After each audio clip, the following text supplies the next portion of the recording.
Do you suffer from PTSD, post-traumatic Shyamalan disorder?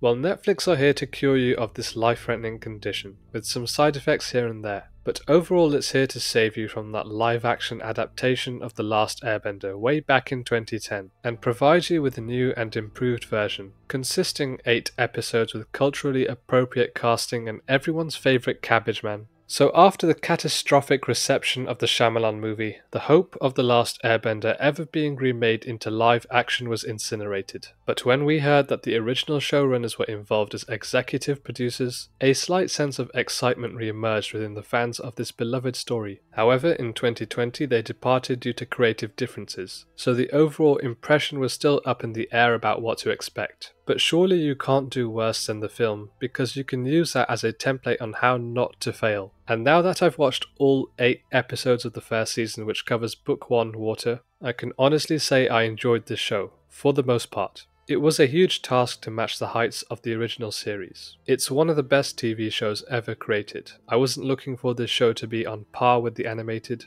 I just wanted to revisit this beautiful, imaginative world. I didn't mind the story being reinterpreted and sampled with a different tune, as long as it maintained the essence of what made The Last Airbender so special, like the humour, the heart, the characters and the emotion. Then I'm completely okay with creative differences that the writers went for. I do have criticism for the show, it was bound to happen. Being such a big fan of the original, it was difficult to resist comparing certain scenes between the animated and this new adaptation. I realised I had to judge this on its own merit. So I had to keep saying, so long as it conveys the soul and essence of the original, then all is good. You can tell straight from the start of this show that it's darker, presenting the conflict with overt consequences, which made sense. They probably would have done this in the original if it wasn't on Nickelodeon and aired just after SpongeBob SquarePants. And even the original was bordering on parental guidance with its references to genocide and domestic abuse. The violence and darker tone of this show is brutal. You see the sadistic strength of Fire Lord Sozin and Ozai, as they casually set their victims on fire, and the shot lingers on this for a few seconds. I am happy that this show wasn't beat for beat the same as the original. It had to be different. I needed a different route from point A to point B. They were never going to do anything crazy like kill off major characters or alter romantic relationships. That I would have a problem with. It's just certain tweaking of events that I was impressed with because it was still true to the conflict at hand. They expose you to the past of Aang's life before he was frozen, Fire Lord Sozin's plans of world domination. These events are revealed over a course of time with mystery and allure. And that was because it had more episodes to expand and story arcs to work with, and sprinkle you with information of the past in a more delicate manner. Here it is presented to inform the audience straight from the get-go what the motivation is and who the main threat is, which does understate Zuko's presence as a villain, but nonetheless a decision that contained a whole range of tragic and emotional moments, in particular the relationship between Aang and Monkiato. The set design is immaculate, from the icy, pristine climate of the Northern Water Tribe to the impeccable kingdom of Amashu. The costume design shines with energy and delight. For some it might look too cartoonish because of how faithful it is to the original, but I didn't have a problem with the costumes. The cinematography and choreography, in particular Zuko's fight sequences, are handled with precision and grit that keep you engaged and entertained by the amazing emergence of hand-to-hand combat and elemental bending. Comedy is a prominent feature in the original. Here it's quite minimal. Most of the comedy is stirred by Sokka, who provides the comic relief with his sarcastic remarks and arrogant nature, and Aang also provides many comical moments in the original with his goofy antics. So the comedy in the Netflix adaptation is only coming from Sokka. The actor who plays him, Ian Owsley, does a really good job in capturing the wit of Sokka and has great one-liners. It's impossible to be as exaggerated and over the top in the animation. The tone of this show is more serious, but at least it uses humour appropriately and understood which characters are the most amusing and eccentric. For me, Sokka and Zuko are the best characters from the main cast. I felt the actors really brought their characters to life that conveyed the charisma and energy from the animated, while also showcasing their own spin. With these two characters, I felt as though the world in which they inhabited was lived in. Sokka's witty vigor and Zuko's raging angst were traits that felt human and relatable. They both presented a range of emotions from tragic to endearing. Sokka's line delivery was on point and true to the animation. It would have been cool to see more humour used in the show because it's what brings the world of Avatar to life. As much as I was enjoying the show, it did need an injection of humour when things just felt a bit too drab. And that mainly comes from the rest of the main cast. As much as I loved the performances of Zuko and Sokka, the rest I felt underwhelmed by. Iroh and Aang had moments that worked and other times that didn't, but Katara was the one I was really disappointed with. Aang felt too depressing throughout the series. It needed more scenes of him being goofy and childish because that is in essence who he is. It's these traits that make the story and the Avatar gang's adventures so entertaining. His lack of maturity is what gets him into trouble and helps him grow. There was too much darkness in his character and it caused a rift of emptiness. He is the leading character of the show. He has to have a distinct personality in the way that Sokka is known for his sarcasm.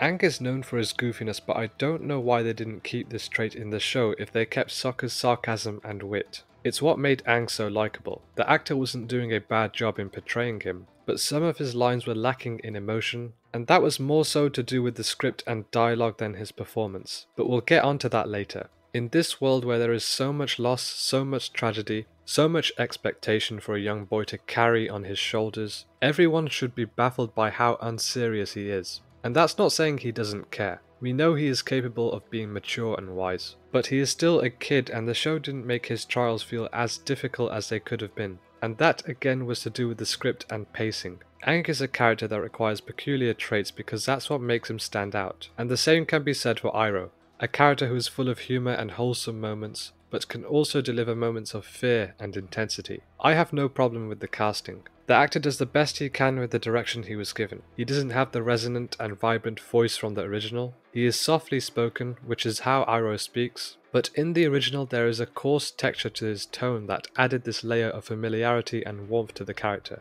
Here Iroh's voice is smooth and soft but doesn't embody strength and profoundness that the original does. Iroh is open-minded and easygoing most of the time. He's just as goofy as Aang. They both share a whimsical innocence when it comes to their views of the world. I don't think the show allowed Iroh to show his comedic side because every episode was heavily focused on the main storyline. But where Iroh did shine was on the tragic side. The show delves into his past with earnesty. You can feel the loss he has suffered and it shines greatly during his scenes with Zuko. Where Iroh lacked in humour, he made up for in moments of poignancy and affection. Now Katara was a character who is kind, deeply emotional, and has a strong bond with Aang.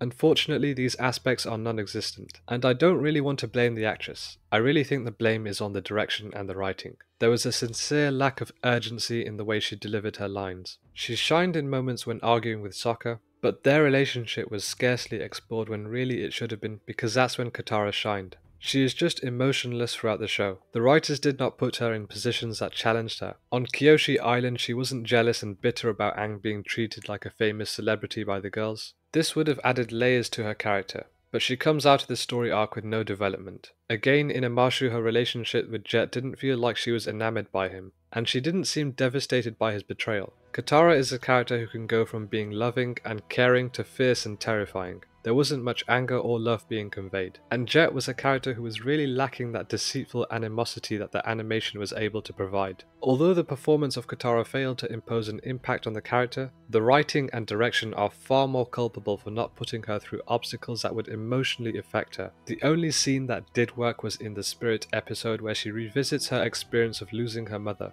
Just that one moment of her seeing her mother for the first time since her death showed the potential of her acting ability. But the writers just didn't provide her with enough of these moments. Now on to the rest of the cast. Daniel Day-Kim as the Fire Lord was impressive. He commanded each scene with intimidation and fear. Zhao for the most part was good, but when it came to being ruthless it didn't quite hit the mark. But overall a decent portrayal of the character. I really liked what they did with Lieutenant G. They added more depth to his character than the animated. There's more richness in history between him and Zuko that caused a greater amount of tension. The decision to expand on G's character shows the respect and mindful ability the showrunners have for the original series. To pick out minor characters and see perspective growth to an already perfect story was an innovative move. Azula was the one that felt unnecessary. Her scenes were not engaging. Everything they showed was nothing we didn't already know about her from the original series. Her conversations with Mei and Ty Lee were dull and forgetful. And although I appreciate the ambition, it would have been much better to introduce her in the second season.